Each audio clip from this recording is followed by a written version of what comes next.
Nothing illustrates engineering design better than a mobile phone. In fact, a definition of engineering might be something like design with real-world constraints. Here's the 7 major constraints that govern the choices made by an engineer in designing a cell phone.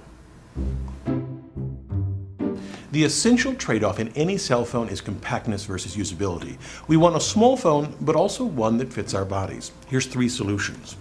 A hinge, the classic flip phone. Put a hinge in and change the size, and it allows you to have larger keys. You can also see the same idea in slider keyboards. Second, you could do what they do on this phone, a BlackBerry, and maximize available space by using very tiny keys. And you can use software. This is my Android, the phone I use every day, and I've added to it a clever little keyboard designed for small devices. I can spell my name just by doing this. Very clever, isn't it? Next, emotions affect the design of a cell phone. You don't see these too much today, but the flip of this now nearly vintage phone resonates deeply in the psyche of someone my age. I grew up watching Captain Kirk grab his communicator and bark a command, "Beam me up, Scotty." I'm sure phones today resonate in some way with video games or popular movies. Now, next, in making a compact design, an engineer considers energy. In the 20 years or so that I've been using a cell phone, they've shrunk. Hold on. Look at how huge this vintage brick phone is from the 1980s. This isn't even one of the first ones. It's one of the later ones called an Ultra Classic 2, slightly smaller than the first phones.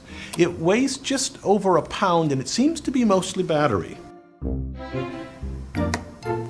It uses a nickel-cadmium one, compared to this lithium-ion battery from a more modern phone. Now, batteries shrunk because they got better. We have greater energy density now, but likely more important is the move from analog to digital signaling and a movement of much energy-draining computation from the phones themselves to the towers.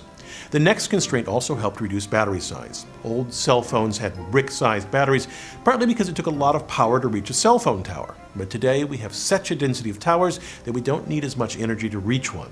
The increase in towers has made this a nearly endangered species. For this Razr, this is the closest indication of an antenna. It's a rubber cover for the external antenna connector used during testing of the phone at the factory. The actual antenna is inside, underneath one of the plastic parts of the case of the phone. Now, this doesn't work as well as a huge external one, but that's the trade-off between compactness and usability I mentioned earlier.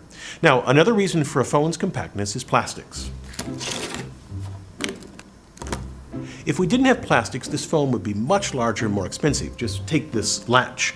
Imagine how bulky some kind of clasp would be. The fact that this plastic gives a little bit and pops back into place makes this simple, small fastener possible. The phone's designer needed a deep knowledge about how plastic behaves so it could be used thousands of times without wearing out. The insides, the way a phone operates, reflects yet a 6th design criteria. On most modern cell phones, you'll find something called enhanced or E911. In an emergency, an operator can locate the phone to within several hundred feet. Typically, it doesn't use true global positioning, but instead assisted GPS, in that it uses the location of cell phone towers to triangulate. Now, this is fraught, of course, with all types of privacy issues. Lastly, we need this phone to quickly change the volume because as a culture, we've decided that there are times when our cell phone shouldn't ring. And so we can adjust the ringtone volume easily. I'm Bill Hammack, the Engineer Guy. Hi. How did you get this number?